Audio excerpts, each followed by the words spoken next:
Getting started.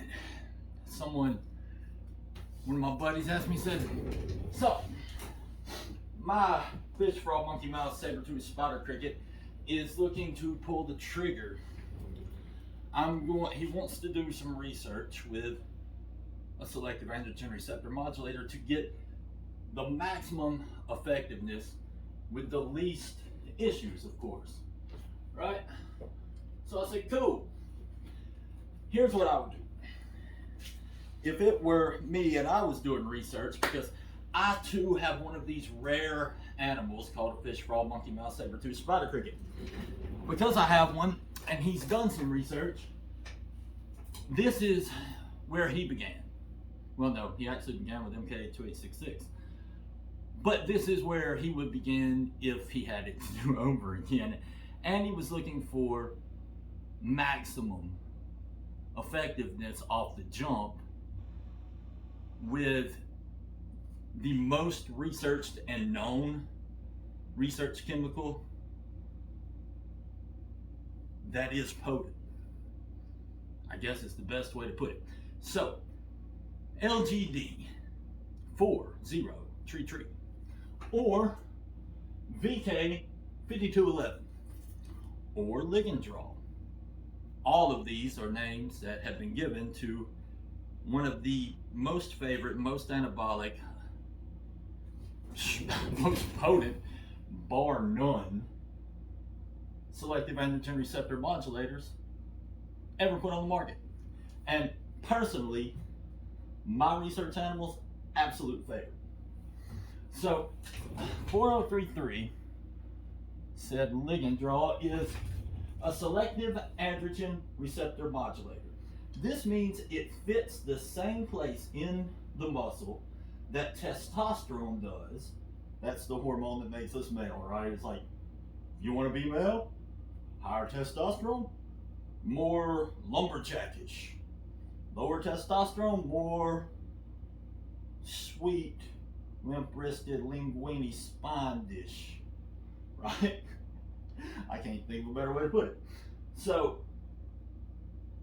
it fits in that receptor in the muscle. So bigger, stronger muscle can be built.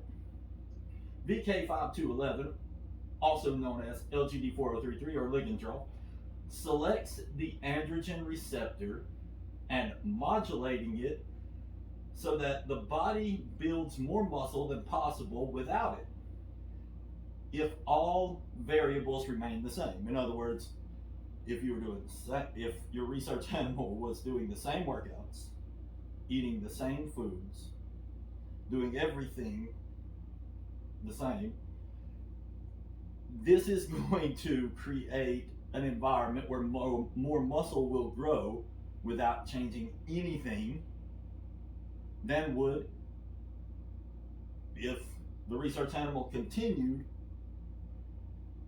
what he was doing.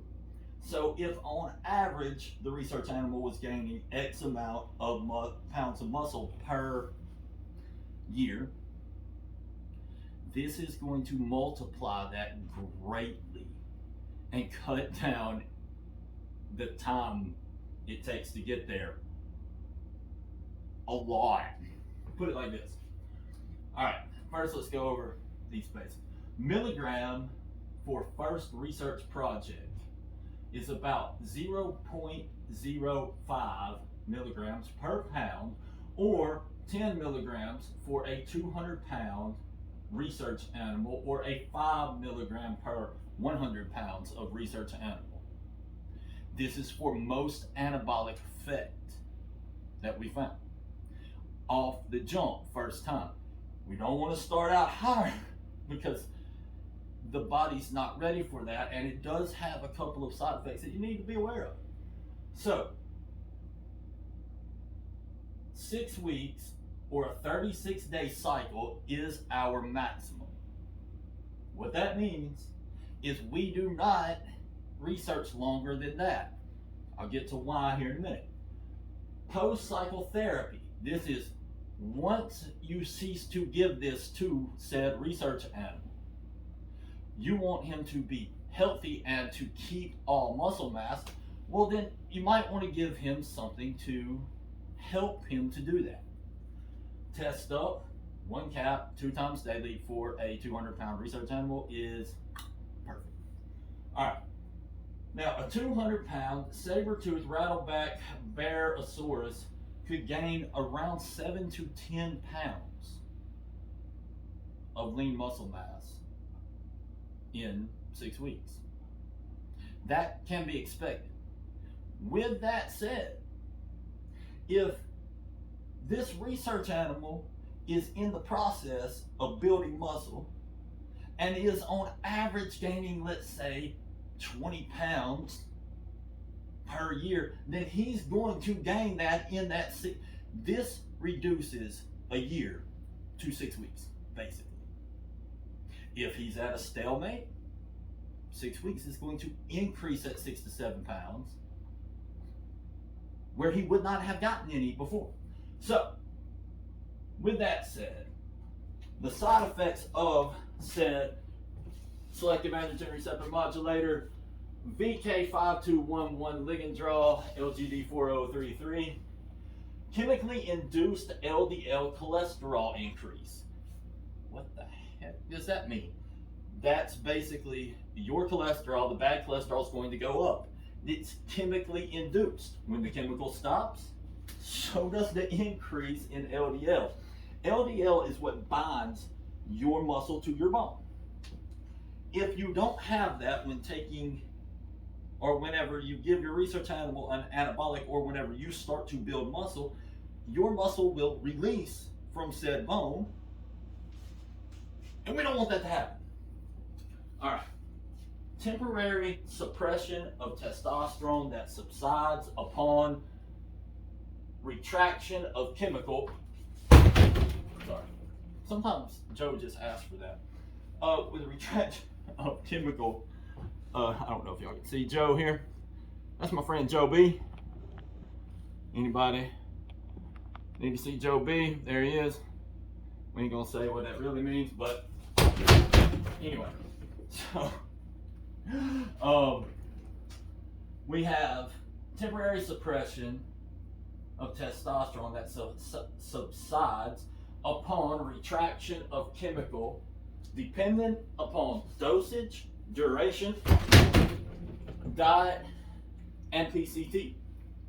What in the hell does that mean? Okay, if dosage is too high, duration is too long, or one decides that there's just absolutely no need in post-cycle, like test up, well, suppression will last longer, muscle loss may happen. There's not a retention of muscle mass like there would be with reigniting testosterone production. Does that make sense? All right, now, if we want to get down to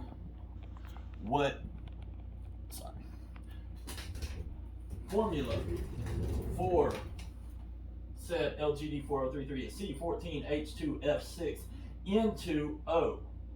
Half-life is 24 to 30 hours. Remember, research chemicals are not for human consumption and may cause bodily harm. Kind of like the vaccine that they're giving everyone. That's a research vaccine that they don't have approval by the FDA, and, well, you can't even sue the company that makes it. Same principle here, except for probably longer studies, like since the 1990s, LGD has been studied. You know how long that vaccine's been studied? Like 6 months, because we didn't have coronavirus till then, okay? So, less chancy than that. Take me to court on that shit, please. Anyway, it's hilarious. But nonetheless, supplements have not been tested by the FDA. That's like your test up for your post-cycle therapy. Not tested by the Food and Drug Administration. All right? It is not intended to diagnose, treat, prevent, cure, or cause any disease. All we're saying is what is on each label is in the bottle. Now, LGD comes in 2 different forms. You can get it capsule. you can get it liquid. If one gets it in liquid, once it is produced, you have about 90 days before degradation begins. Therefore, you have a limited amount of time to use the liquid product. If one gets it in a powdered form, which it is the chemical, all right, and then with that chemical you have inert ingredients, but in that powdered form, as long as there's no sunlight, which ain't gonna hit it in it, and you keep it within a regulated temperature, you have 2 years before degradation begins. Not bad, right? So depending upon which one you choose will determine what you get and how long you got. So if you're gonna stock up on capsules, you can also get it in powdered form in a self-mixing thing, so you can make your own liquid out of powder and liquid that comes separate, so that you can keep it for 2 years and mix it as needed if you want to store some. LGD, we are selling what we have left, for it has, people have been getting sued by the company that makes it, being Viking Pharmaceuticals. We are aware of that. We're just getting rid of stock. So we run out, get it while you can. Because once it's gone, it's gone. They have not deemed it a pharmaceutical yet, but the company itself is suing companies for patent infringement, I think.